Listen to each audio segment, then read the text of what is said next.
Bienvenidos a la transmisión en vivo de la Iglesia del Calvario. Yo soy el pastor Dixon Klinger y estoy muy contento de que nos puedas acompañar en este tiempo de adoración.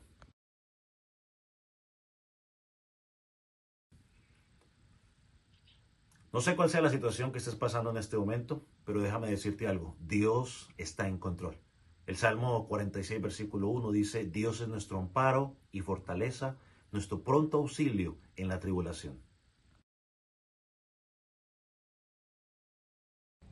Si esta es tu primera vez con nosotros, queremos darte una cordial bienvenida y agradecerte por unirte con nosotros para adorar a nuestro Salvador a través de la predicación de la palabra de Dios. Creemos que la Escritura es suficientemente clara y poderosa para transformar tus vidas. Así que nuestra oración es que Dios hable a tu vida y que seas edificado por medio de la palabra de Dios. Una vez más, te damos gracias por conectarte con nosotros. Comencemos juntos este tiempo de adoración al Señor.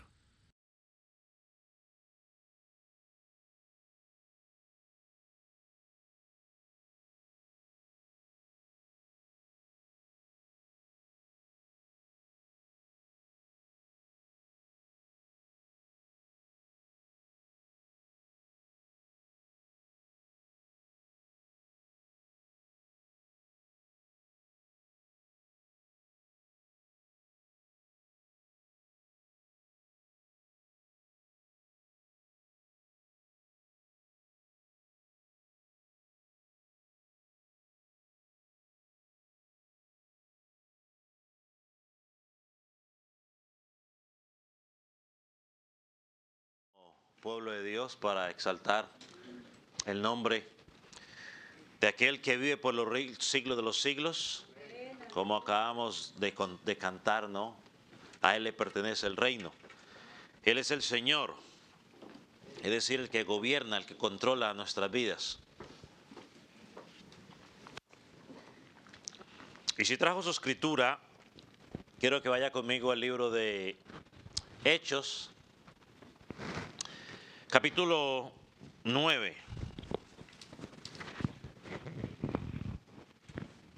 Hechos capítulo 9. Y vamos a estar leyendo a partir del versículo 20 hasta el versículo 31. Puede indicar con un amén cuando lo haya localizado. Y si no tiene una escritura, pues vamos a tratar de proyectar en la pantalla para que pueda leer con nosotros. O para que, o si quiere leerlo de una Biblia, pues levante su mano y uno de los sugieres le hará posible, le hará llegar una Biblia para que pueda leer con nosotros. O se acerca el que está a su lado. Dice la palabra del Señor de la siguiente manera. Enseguida predicaba a Cristo en las sinagogas, diciendo que este era el Hijo de Dios. Y todos los que le oían estaban atónitos y decían, ¿no es este el que asolaba en Jerusalén a los que invocaban este nombre? Y a eso vino acá para acabarlos, para llevarlos presos ante los principales sacerdotes. Pero Saulo mucho más se esforzaba y confundía a los judíos que moraban en Damasco, demostrando que Jesús era el Cristo. Pasados muchos días, los judíos resolvieron en consejo matarle. Pero sus amenazas llegaron a conocimiento de Saulo y ellos guardaban las puertas de día y de noche para matarle. Entonces los discípulos, tomándolo de noche, le bajaron por el muro, descolgándole en una canasta. Cuando llegó a Jerusalén, trataba de juntarse con los discípulos, pero todos le tenían miedo, no creyendo que fuese discípulo. Entonces Bernabé, tomándolo, lo trajo a los apóstoles y les contó cómo Saulo había visto en el camino al Señor, el cual le había hablado, y cómo en Damasco había hablado valerosamente en el nombre de Jesús. Y estaba con ellos en Jerusalén, entraba y salía y hablaba denodadamente en el nombre del Señor, y disputaba con los griegos. pero estos procuraban matarle. Cuando supieron esto los hermanos, lo llevaron hasta Cesarea y le enviaron a Tarso. Entonces las iglesias tenían paz en toda Judea, Galilea y Samaria, y eran edificadas andando en el temor del Señor, y se acercaban fortalecidos por el Espíritu Santo. Padre Celestial, te damos gracias, porque ahora podemos una vez más acercarnos a la verdad de tu palabra. Señor, qué gozo y qué privilegio podernos reunir como tu pueblo. Como decía el salmista, cuán hermoso es cuando los hermanos juntos habitan en armonía y en alegría. Señor, te pedimos que nos ayudes con tu espíritu para poder entender tu palabra. Que guardes mi vida, Señor, de poder hablar el error, sino que simplemente pueda hablar la verdad de tu palabra. Que tu pueblo pueda recibirla como la verdad tuya. Señor, aquel que no te conoce, Señor, que pueda ser confrontado como fue confrontado Saulo y conozca la verdad en esta mañana. Y que hoy, Señor, pueda haber fiesta en los cielos porque un pecador se ha arrepentido. En el nombre de Jesús. Amén. Puede tomar asiento.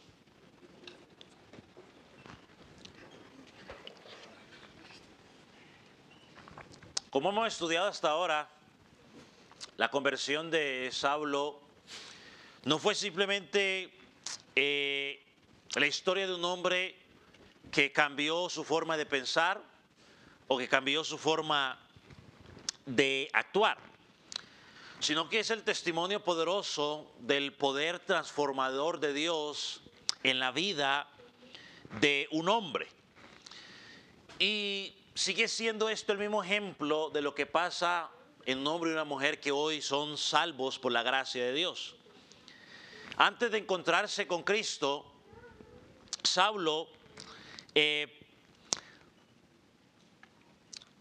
perseguía a la iglesia, tenía un odio hacia la iglesia, encarcelaba a los creyentes,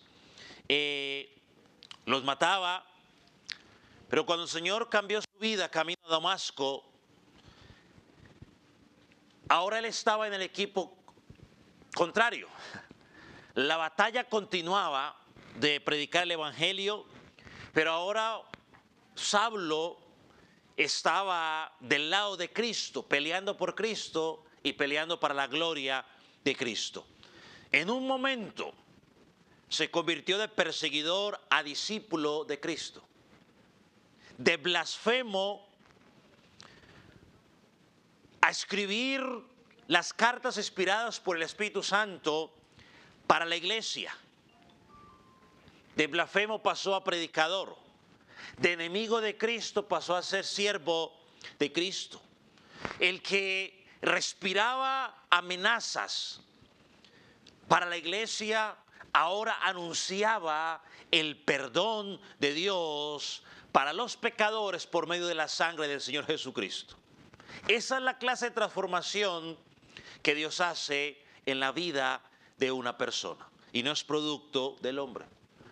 Lo que hemos estudiado en este capítulo 9 lo resumo rápidamente. Hemos visto hasta ahora 5 evidencias de una fe transformada, de una vida transformada. Hablamos primero de esa fe en el Salvador, que abarca desde el Hechos capítulo 1 hasta el versículo 9. Hablamos de el fervor en la súplica, o una vez que usted es salvo, su primer deseo es comenzar a clamar a Dios, y eso lo miramos en Hechos capítulo 9, versículo 10 al 12. Luego hablamos de la fidelidad en el servicio. Hechos capítulo 9, versículo 13 al 17, donde dijimos que Dios salva a una persona, la transforma, pero la pone dentro de una iglesia local para que sirva. Pablo o Saulo, una vez que el Señor lo llamó, su respuesta fue: Señor, ¿qué quieres que yo haga? Y esa es la pregunta que tú y yo debemos contestarnos. Señor, si el Señor te salvó, si el Señor te ha llamado, pregúntale: Señor, ¿qué quieres que yo haga? La semana pasada hablamos en cuarto lugar sobre la llenura del Espíritu Santo. versículos 17 y 18. Y entendimos o explicamos que según la Escritura, la llenura del Espíritu Santo es rendirnos a su dirección. Es que Él nos capacita para obedecer el propósito de Dios. Y hablamos también de la comunión con los santos, versículo 17 al versículo 18. Saulo, una vez que fue salvo, ya no quería estar otra vez con los paganos. ¿Quería estar con quién? Con los discípulos. ¿Significa que yo no le hablo a los paganos? No, no significa eso. Significa que ahora busco comunión con aquellos que tienen cosas en común conmigo. Y nos acercamos a los que no conocen a Cristo con el objetivo de ¿qué? De presentarles el Evangelio. Vamos a mirar dos aspectos más en esta sección. Y el primero de ellos es que una vida transformada, hay fervor para hablar de Cristo. O hay un deseo para hablar de Cristo. Cuando una persona o cuando un corazón verdaderamente es transformado por el Evangelio, esa transformación no permanece escondida.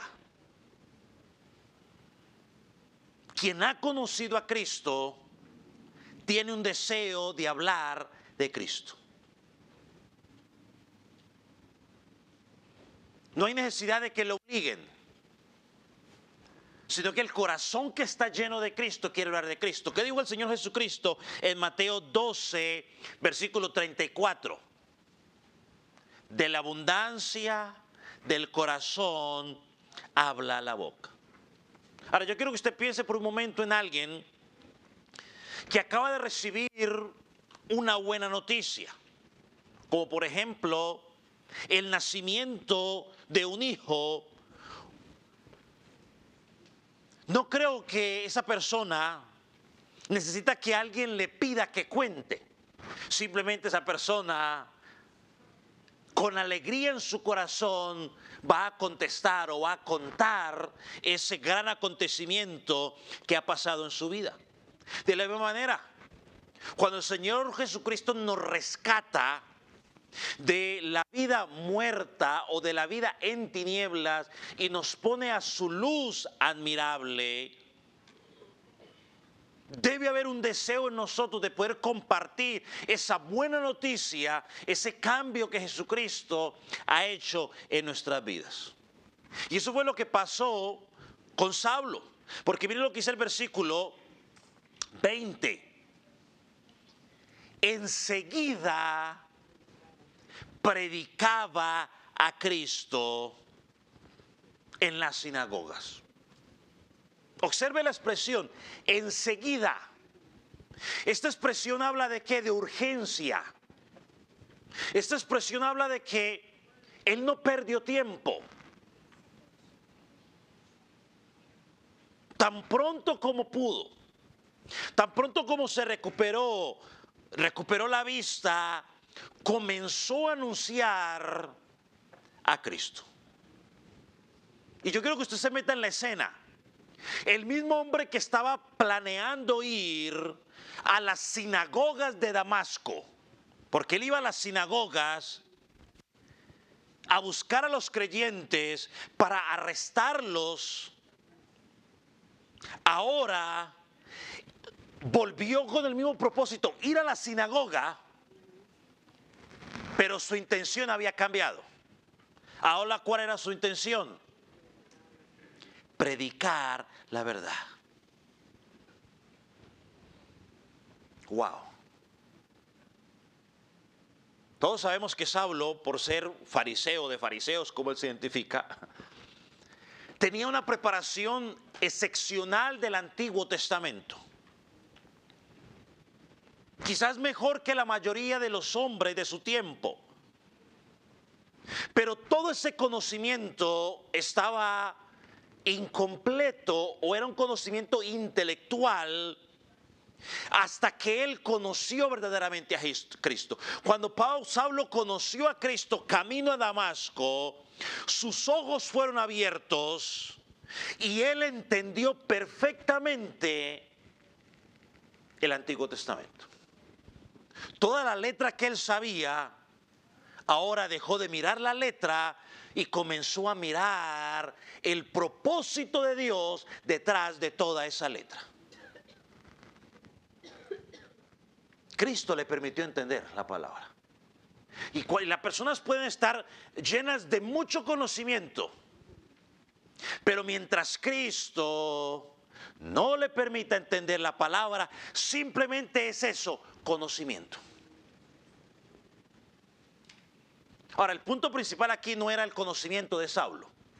Y yo lo menciono quizás de forma informativa. Pero el propósito no era el conocimiento de Pablo. El propósito que nos presenta el texto es el cambio que se produjo en el corazón de Saulo. Eso es el propósito.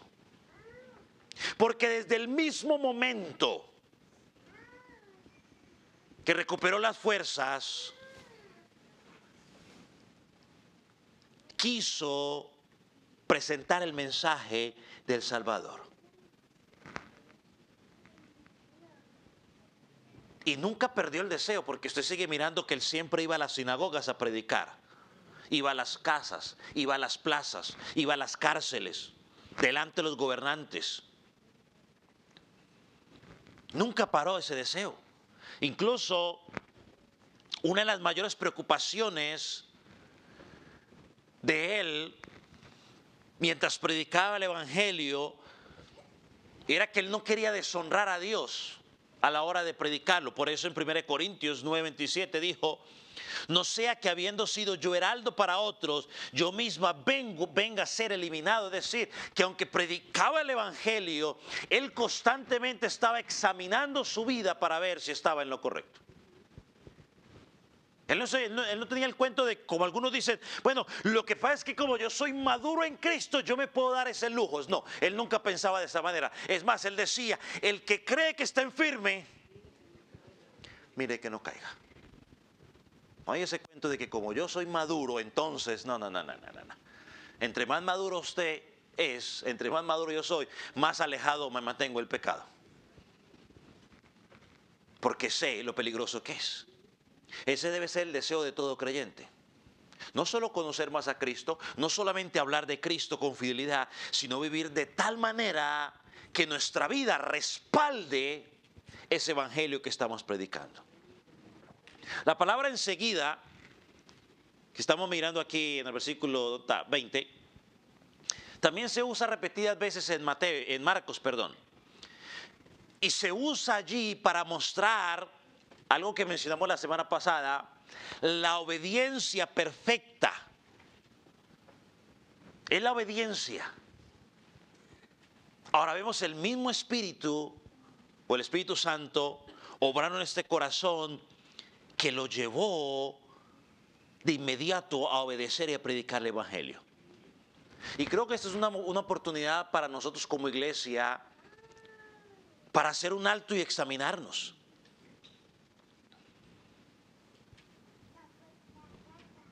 Si Cristo nos ha salvado, la pregunta es: ¿hay en nosotros el deseo de hablar de Él? Pero yo sé que no todos hemos sido llamados a predicar desde un púlpito. No estamos hablando de eso. Pero sí todos hemos sido llamados a dar testimonio de aquel que nos salvó de manera personal. Es más, ya lo estudiamos en Hechos capítulo 4, versículo 20. Cuando a los discípulos se les prohibió hablar de Cristo, ellos dijeron: no podemos dejar de decir lo que hemos visto y lo que hemos oído.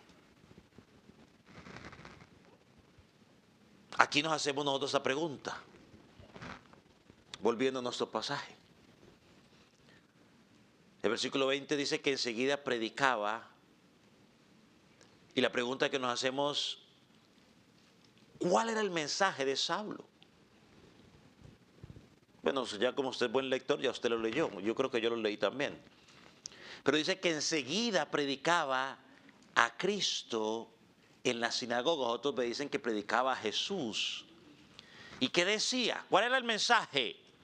Diciendo: que este era el Hijo de Dios. Detengámonos allí. Este era el centro de la predicación de Saulo.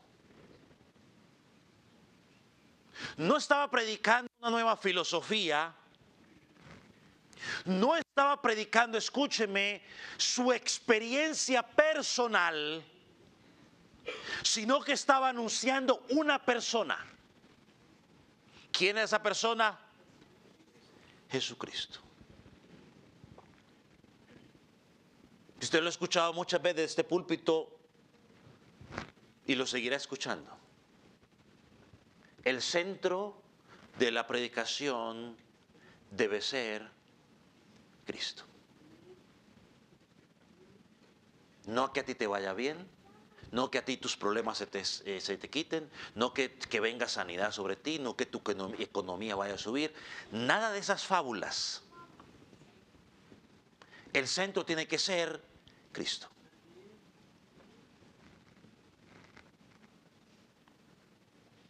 Y el día que yo me vaya de aquí y venga otro predicador y usted todavía está aquí, porque espero que usted siga fiel aquí, si empiezan a predicarle otra cosa que no sea Cristo, tiene que decirle a ese predicador: mire, amado, nos vamos en el Señor, pero si no predicamos a Cristo, estamos mal. Y el día que usted se tenga que ir de aquí porque se va de la ciudad, no porque se enoje con alguien, el día que se vaya de la ciudad o lo trasladen a otro estado, busque una congregación que le hable de Cristo. No que lo arrulle, ni le con sus sentimientos, ni le hable lo guapo o lo guapa que es. Que le hable de Cristo. Si no le habla de Cristo, busque otro lugar que le hable de Cristo. Lucas nos dice aquí, o usa la expresión Hijo de Dios.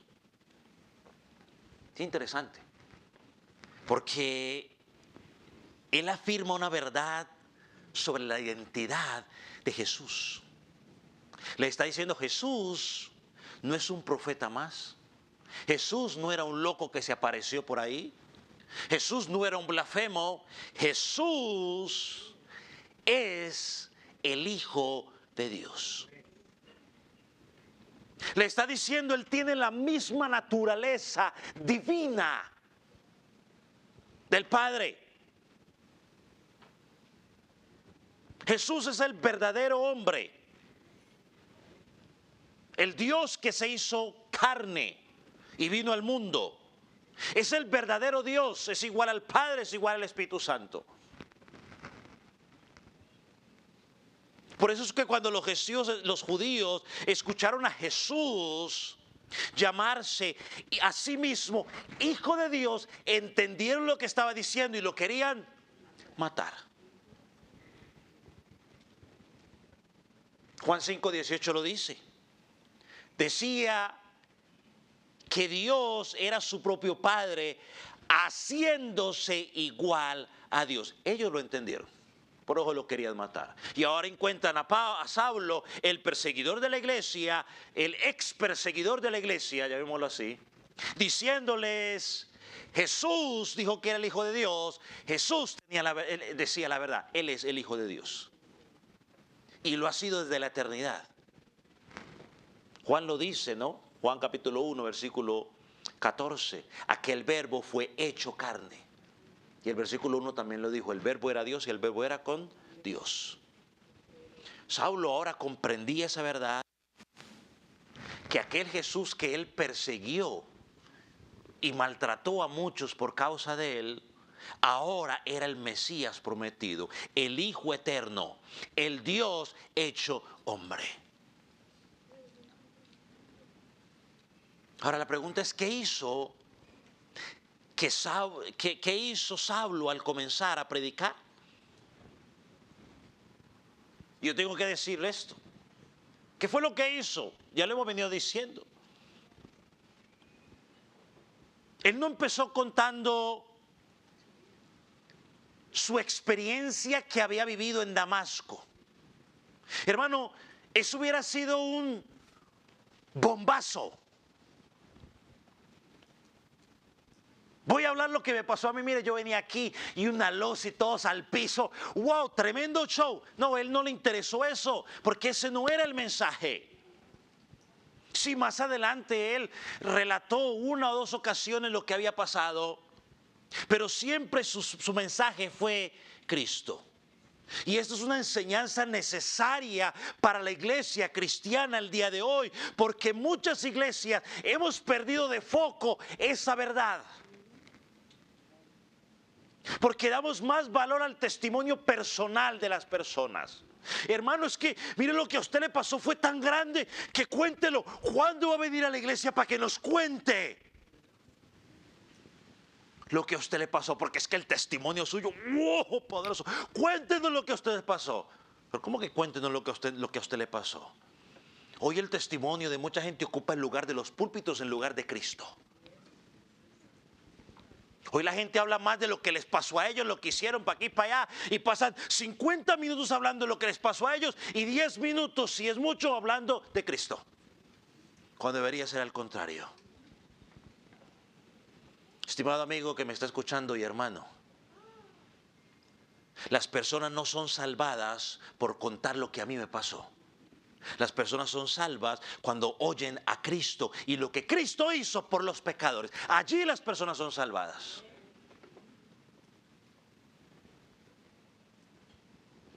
La fe no descansa en nuestras experiencias. Nuestra fe descansa en la verdad revelada por Dios. Romanos 10, 17 lo dice. Así que el oír viene por así que la fe, viene por el oír, y el oír por contar mi experiencia personal. ¿Cierto que así dice?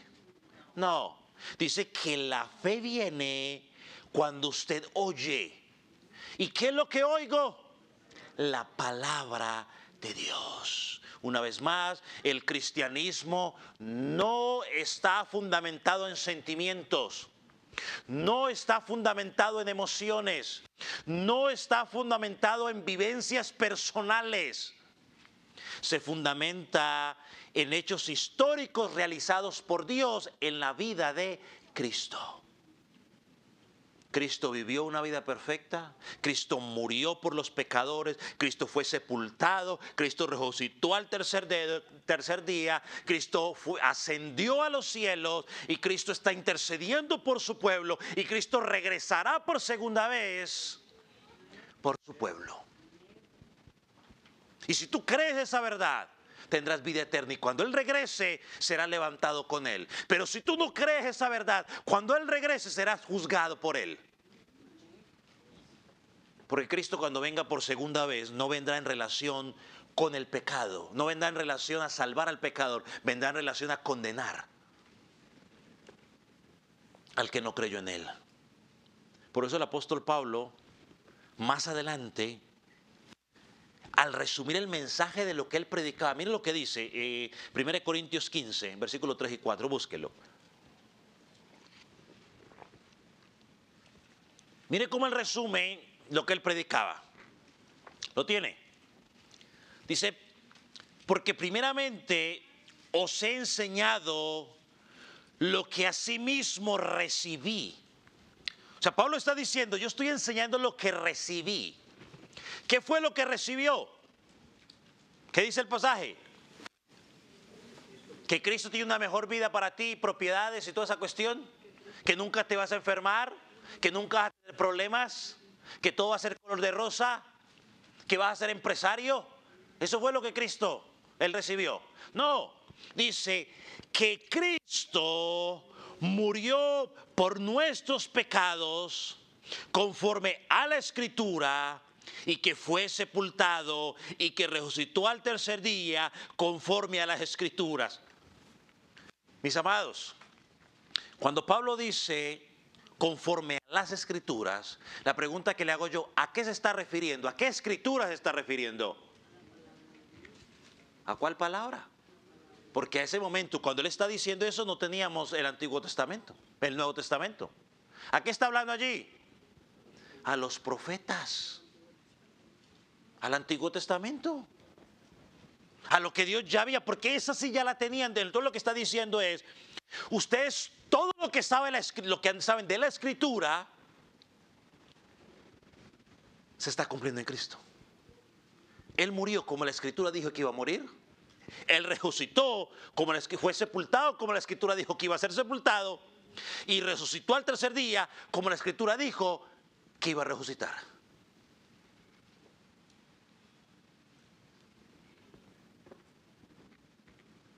Ese fue el mensaje de Saulo desde el principio. Y fue el mensaje de Saulo toda su vida. Anunciar a Jesucristo, el Hijo de Dios, crucificado, resucitado, para salvar a los pecadores. Así que Saulo predicaba una sola verdad. Jesús es el Hijo de Dios. Ese es el centro del mensaje de Saulo. Ese es el centro del mensaje de la iglesia el día de hoy. En la China, en Japón, en donde sea. Y la tarea de la iglesia, mis amados hermanos, no es atraer a las personas con promesas materiales, bienestar o apelando a las emociones de las personas.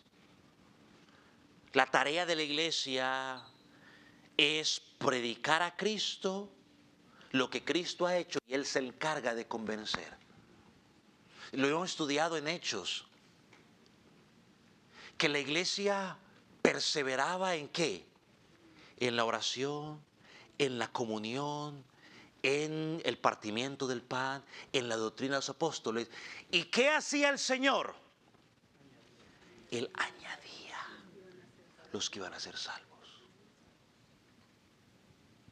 Esa es la estrategia bíblica.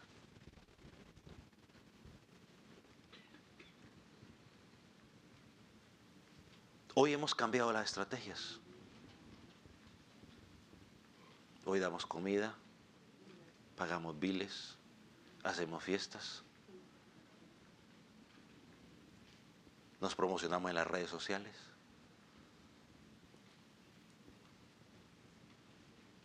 Para atraer a la gente. Y se nos olvida que ese trabajo lo hace el Espíritu Santo cuando nosotros como iglesia estamos haciendo lo que tenemos que hacer.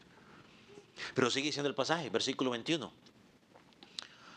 Y todos los que oían estaban atónitos. No era para menos. Estos judíos conocían muy bien a Saulo. Sabían las intenciones con las que había llegado a Damasco, con cartas para arrestarlos. Por eso se preguntaban, porque estaban atónitos, y sigue diciendo, ¿no es este el que asolaba en Jerusalén a los que invocaban este nombre? O sea, ¿este no era el que decía que Jesús era un blasfemo?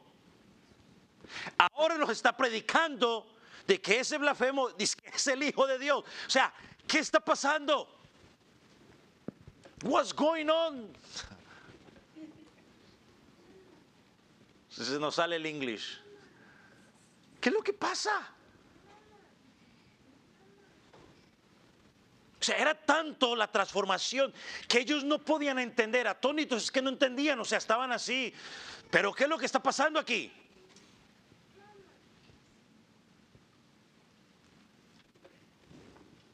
Hubo oposición, pero el versículo 22, ¿qué dice? Que Saulo entonces se puso triste, ¿cierto? No, pues ahorita ya no digo nada. Miren lo que dice el versículo 22. Pero Saulo mucho se esforzaba. Esta es una de las características de Saulo que el Espíritu Santo transformó, o no transformó, sino que impulsó en él. La oposición no apagaba el fuego, más bien lo fortalecía. Mientras más resistencia encontraba, mayor era la dependencia del Señor y mayor su convicción. Déjeme leerle este versículo en la traducción lenguaje actual para que usted entienda la palabra esforzaba. porque en la Reina Valera da la impresión de que era una acción de él. Pero mira lo que dice la Nueva Traducción Viviente, y quizás lo explica mejor. Dice, y cada día Saulo hablaba con más poder del Espíritu Santo. O sea que ese esforzarse era el resultado no de la capacidad de Saulo en su vida, sino de la obra directa del Espíritu Santo obrando en su vida para que siguiera haciendo lo que tenía que hacer. El Espíritu Santo lo estaba respaldando. Oh, mi amado hermano, cuando tú y yo predicamos a Jesucristo, aunque haya oposición, el Espíritu Santo nos respalda. ¿Por qué? Porque estamos en los negocios de nuestro Padre y Él nos respalda. Y entienda esto, porque a veces a nosotros nos cuesta. Pastor, es que la gente no cree. Pastor, es que la gente no cree. Es que ni tú ni yo convencemos a nadie. El que convence es el Espíritu Santo. Y yo siempre que hablo de esto me acuerdo de una ilustración, pero hoy no la voy a decir. El que convence es el Espíritu Santo. No usted ni yo. Mi responsabilidad, tu responsabilidad es decirle a tu amigo es, mira, este es el mensaje del Evangelio. Del otro se encarga Cristo. Del otro se encarga Cristo. El texto también nos dice, versículo 22, y confundía a los judíos demostrando que Jesús era el Cristo. Ahora, una vez más, esa palabra confundía se puede entender mejor si leemos la Nueva Traducción Viviente y el lenguaje actual, porque nos lo explican con mayor claridad lo que significa la palabra confundía. Porque así como suena parece de que él estaba hablando en chino y ellos no entendían. No, pero mira lo que dice. Nueva Traducción Viviente. Tenemos ahí al frente, sí. Y los judíos de Damasco, mire, no podían refutar las pruebas de que Jesús, ¿qué dice? De verdad era el Mesías.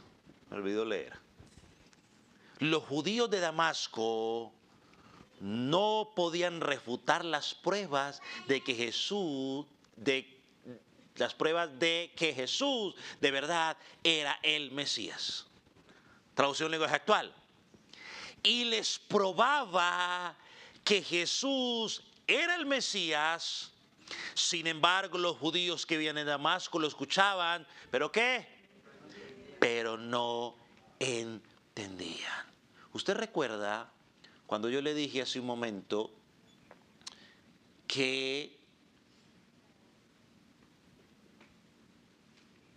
Pablo recurría a las Escrituras? O sea, él les probó con las Escrituras de que Jesús era el Mesías y ellos no podían refutarle, es decir, no podían contradecirle. Por eso es que Reina Valera dice que los confundía. No era que estaban confundidos, sino que no sabían cómo contrarrestar los argumentos bíblicos que Pablo les estaba dando, o que Saulo les estaba dando. Y la traducción lenguaje actual nos dice que no entendían. La pregunta es, y es muy fácil, ¿usted sabe la respuesta? ¿Por qué no entendían? Porque la Escritura dice que estaban muertos en delitos y pecados, porque las cosas espirituales no se entienden de forma natural, con la mente natural, sino espiritualmente, como dice 1 Corintios capítulo 2, versículo 14. Por eso no entendían. Una vez más, y compartíamos los caballeros hace un rato de esto. Eso es una evidencia más de que hay personas que pueden estar llenas de Biblia. Se la pueden saber al derecho y al revés. Sin embargo, no entender lo que ella dice. Porque estos tipos podían recitar de memoria. Yo hoy digo, vaya a su Biblia, a Hechos capítulo 8, versículo 33. Y usted va a Hechos versículo 83 y lo encuentra fácil. No, en ese tiempo, ¿sabe qué hacían? Simplemente empezaban a leer. Porque no tenían ni versículos ni capítulos. Eso lo añadieron años después, siglos después. Y ellos empezaban a leer y la gente decía, ah, sí, ya sé dónde está leyendo, el profeta Isaías. Y pum, y se iban y pum, pum, y lo encontraban. A nosotros, si yo empiezo a leer eso, o usted empieza a leer eso, algún versículo por ahí, vamos a quedar, ¿en qué cita está, pastor? ¿O en qué cita está, hermana? Porque vamos a quedar volando. A no ser que yo diga, porque de tal manera amó Dios al mundo. Entonces ustedes dicen, o yo diga, en el principio creó los cielos y la tierra. Y usted dice, ahí está. Pero si yo digo, júzgame, oh Jehová, porque yo en mi integridad he pecado. He confiado a sí mismo en Jehová. ¿Dónde estoy leyendo? No, estaba en Salmos. Buen intento. Y nos va a pasar a todos aquí, a todos. Yo no digo que yo soy el no, a todos, a cualquiera nos va a pasar. Si usted empieza a leerlo, me va a pasar lo mismo. Porque dependemos mucho hoy de los versículos y los capítulos. Y también nos da flojeration memorizar la palabra. Ahora, la palabra demostrando, volviendo a nuestro texto, nos muestra que Saulo no apeló a las emociones, sino que abrió la escritura para probar con el Antiguo Testamento. Hoy leíamos un pasaje cuando Jesús iba camino a Emaús con los discípulos, y los discípulos, los dos que iban ahí no entendían, y luego le dice que él les abrió las escrituras y empezó desde Moisés.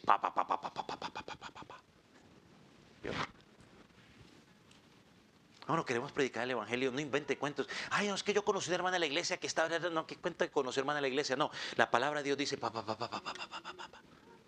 Porque siempre cometemos, no, pero es que la gente me dice, no, sí, pero es que yo conozco un hermano que tuvo esta y esta y esta experiencia. No, a ver qué dice la Biblia. ¿Qué dice la escritura? Saulo agarró la escritura y empezó a probar con la escritura. Y ese fue el patrón de su vida, ¿no? No se avergonzaba. Por eso Romanos 1:16, un pasaje muy conocido, dice, porque no me avergüenzo del evangelio, porque es poder de Dios para salvación a todo aquel que cree. Avanzamos. Vamos a... bueno, antes de pasar eso, cuando una iglesia anuncia a Cristo con fidelidad, dejando que sea la palabra de Dios la que convenza a los corazones, Dios obrará y Dios añadirá los que han de ser salvos.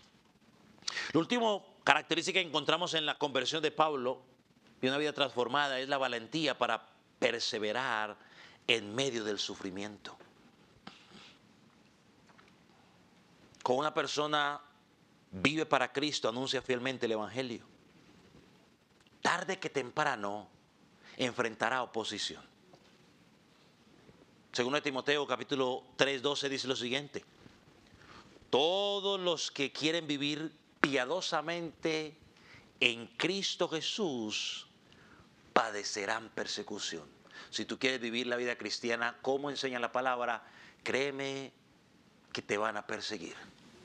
Que sí, porque no. Y eso fue exactamente lo que pasó con Saulo. Versículo 23. Pasados muchos días, guess what? ¿Qué dice el pasaje? Los judíos resolvieron en consejo que matarle. La estrategia preferida de ellos. Todo el que predicaba el mensaje de Jesucristo, dijimos, a este hay que acabar del mal de raíz. Qué cambio tan interesante, ¿no le parece? Saulo iba camino a Damasco para perseguir a los cristianos, para que los mataran por causa de predicar a Cristo. Ahora, si me permite la expresión, se le volteó la tortilla. El perseguidor ahora era perseguido. Ahora, y que nadie va a entender, es venganza. Dios se está vengando de él. No, no, no, no. No es que Dios se esté vengando de él. Es simplemente lo que el Señor Jesucristo nos había anunciado, ¿no? Como me odian a mí, van a odiar a todo aquel que me sirva. Eso es todo. Aquí nadie salga diciendo que era venganza, que no sé qué. No, no. Ni tampoco diga que lo que sembró eso cosechó. No, no, no. Simplemente por causa de predicar a Jesucristo, eso es lo que nos espera. Pablo enfrentó cárceles, azotes, naufragios, amenazas y toda clase de dificultades por causa de predicar el Evangelio de Jesucristo. Pero nunca abandonó la misión que Dios le había dado. En Hebreos capítulo 13, versículo 5, no tiene que buscarlo. Lo hablamos en su momento cuando Dios dio una promesa: no te desampararé ni te dejaré. Luego en el versículo 6 dice: el Señor es mi ayudador, no temeré lo que me pueda hacer el hombre. Eso fue lo que sostuvo a Saulo o a Pablo durante toda su vida ministerial. Ahora, hay un detalle que quiero resaltar aquí, porque el pasaje dice que dice el versículo 23, pasados muchos días. Cualquiera podría estar pensando de que estamos hablando unos meses, unos 2 o 3 meses.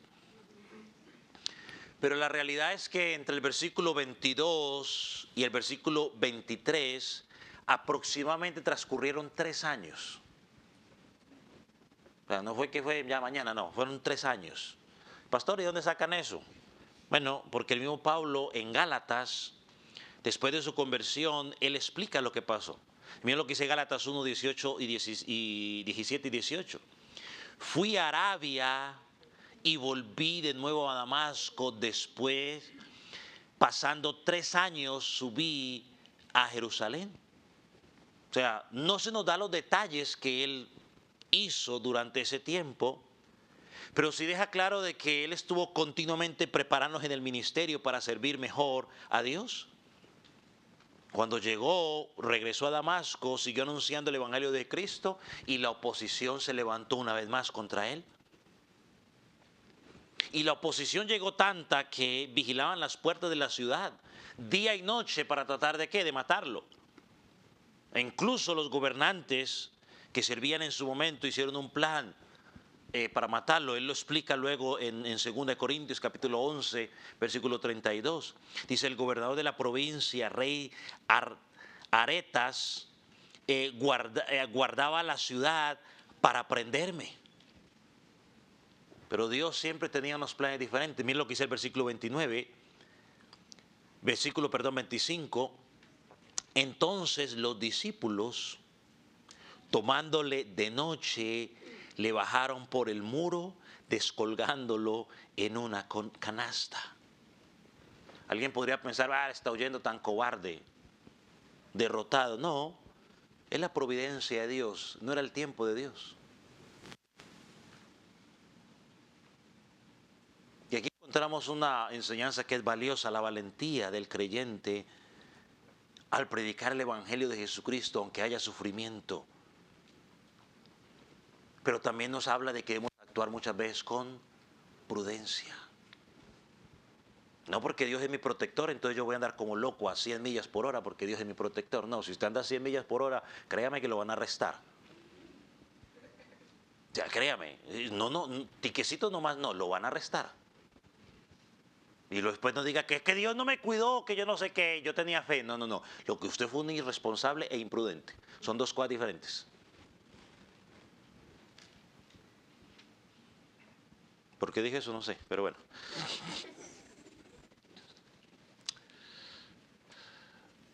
Dice que después de escapar de Damasco, volvamos al pasaje mejor, fue a Jerusalén 3 años después de su conversión. Pero cuando llegó no fue recibido como él se lo esperaba. Versículo 26. Cuando llegó a Jerusalén, trataba de juntarse con los discípulos, pero estos le tenían miedo, no creyendo que fuese discípulo. Ahora, aquí no vamos a juzgar a los discípulos, ni nada, porque pues cualquiera hubiera reaccionado de la misma manera, ¿no? En la parte humana hubiera hecho, pero es que este es el famoso perseguidor, ahí te nos metió aquí, está sospechosa la cosa. Pero Dios había preparado a la persona indicada para ese momento, Bernabé. Dice versículo 27, entonces Bernabé tomándolo, lo trajo a los discípulos y les explicó lo que había pasado. Sabemos, antes de decir esto, sabemos que Bernabé significa hijo de consolación o hijo de exhortación. Y a lo largo de los hechos lo encontramos haciendo este tipo de situaciones, ¿no? De exhortando, de fortaleciendo. Y aquí lo encontramos una vez más tratando de edificar a la iglesia, ayudando. Lo trae y empieza a explicar lo que había pasado con él. Versículo 28. Y estaba...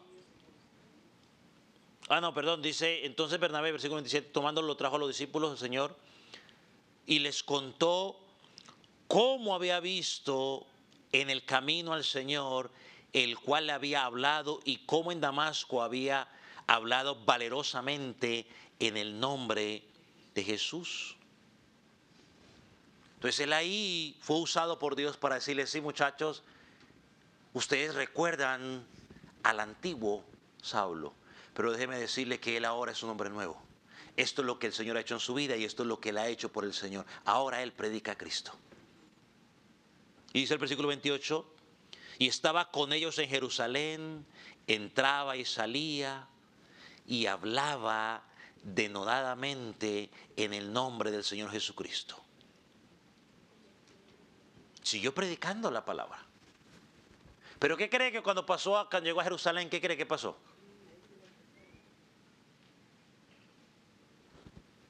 Los mismos que quizás en su momento lo apoyaron a él para la situación con Esteban, ahora lo iban a perseguir a él. Versículo 29 dice, y hablaba denodadamente en el nombre del Señor Jesucristo, disputaba con los griegos, pero estos procuraban matarle.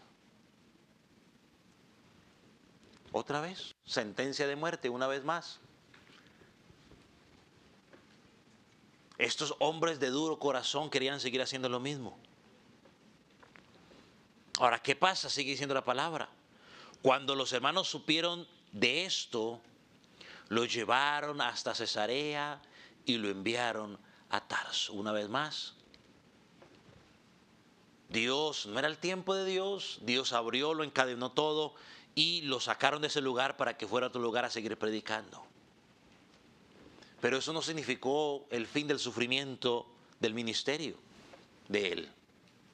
Más adelante descubrimos que durante sus años en Tarso, Pablo siguió anunciando el evangelio, fortaleciendo las iglesias, pero seguía siendo perseguido por causa de predicar el evangelio.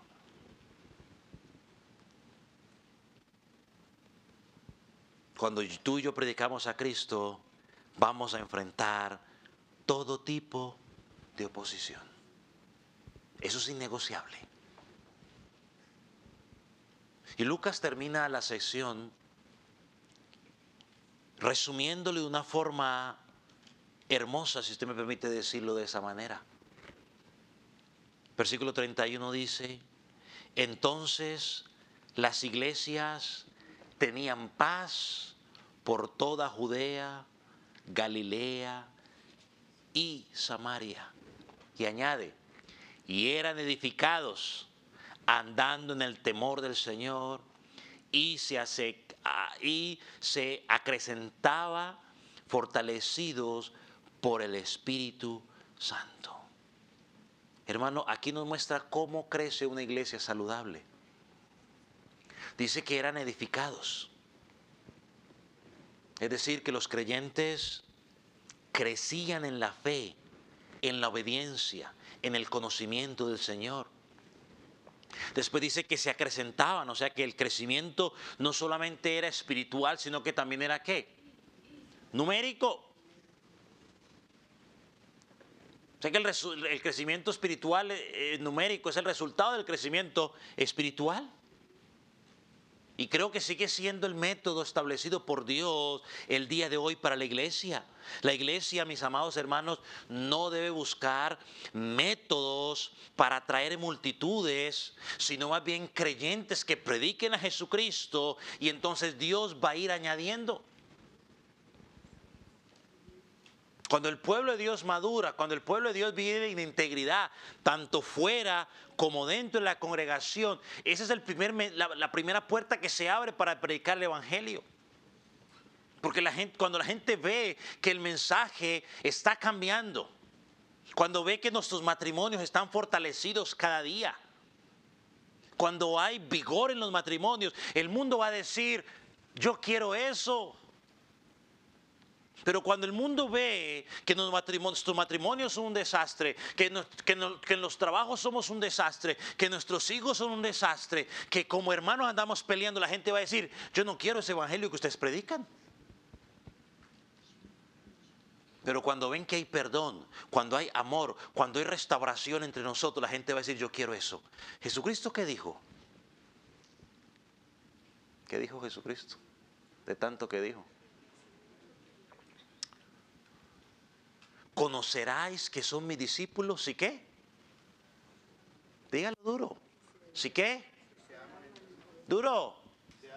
Si se aman los unos a los otros. No por cuántas publicaciones demos en Facebook cristianas, ni por cuántas repartamos la predicación de la iglesia, que de hecho no la comparten, pero compártanla.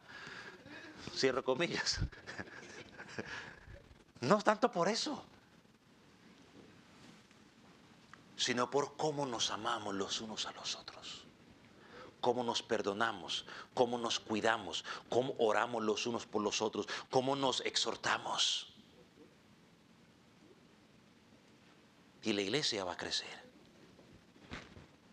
Hermano, así concluye esta parte de la conversión de Saulo. Lo que comenzó con un perseguidor camino a Damasco, terminó con un hombre completamente transformado por la gracia de Dios. Y su gracia nos demuestra, estimado amigo que estás en Cristo, que no hay pecado demasiado grande que Dios no pueda perdonar. Si tú vienes a Jesucristo hoy, Él te perdona. Oh, pastor, es que yo maté. Bueno, el Señor perdonó a Moisés, que había matado. Perdonó a David, que había matado. No hay pecado demasiado grande. Perdonó a Saulo, que había matado gente inocente. No hay pecado demasiado grande. Si tú vienes a Cristo en fe y en arrepentimiento, reconociendo que has pecado contra Él, ¿sabe qué dice la Biblia? Dios dice que Él toma ese pecado y decide olvidarlo, no usarlo en tu contra. Y te comienza a ver como si no hubieras pecado, porque te ve a través de los méritos del Señor Jesucristo. Amigo, ven a Cristo y encontrarás vida, vida eterna. Vamos a orar, iglesia. Ponga sobre sus pies.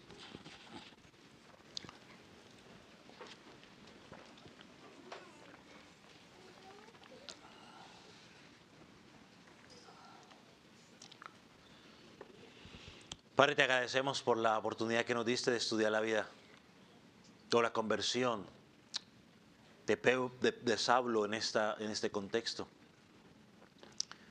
Señor, también gracias porque su vida nos sirve de reto a nosotros como iglesia, de predicar el evangelio. Que sí vamos a encontrar oposición, pero también sabemos, oh Dios, que en ti encontraremos el respaldo. Padre, como iglesia, impúlsanos cada día a predicar el único mensaje que es válido: Cristo. Señor, que no prediquemos nuestras experiencias, sino que prediquemos lo que tú eres, tu santidad, que prediquemos nuestro pecado, que prediquemos tu amor al enviar a tu Hijo al morir en la cruz, que prediquemos esa vida santa que Él vivió perfecta, que prediquemos su muerte, su resurrección, su ascensión, su regreso, y que todo eso fue escrito o profetizado por los profetas por los salmos. Señor, yo oro por aquellos que hoy no te conocen,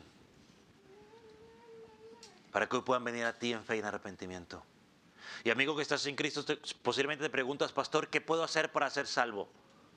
La palabra te contesta, cree en el Señor Jesucristo y serás salvo. Cree que has pecado contra Dios, cree que eres un pecador, pero cree que Jesucristo murió en la cruz para perdonar tus pecados. Si tú crees eso y pides perdón, Él te perdona. Jesucristo dijo que el que a mí viene yo no lo echo fuera. Y entonces encontrarás perdón y salvación. Arrepiéntete. Arrepentirse es que cambias de dirección, cambias tu forma de pensar. Ya ahora no vives conforme a lo que el mundo dice o lo que tú piensas, sino que vas a vivir conforme a lo que la palabra dice. Y creer significa que de ahora en adelante tu vida va a estar marcada por lo que dice la Escritura. Padre, gracias por tu palabra. Señor, fue predicada y permite que dé fruto aquel que no te conoce para salvación y aquel que ya te conoce para edificación. En el nombre de Jesús. Amén.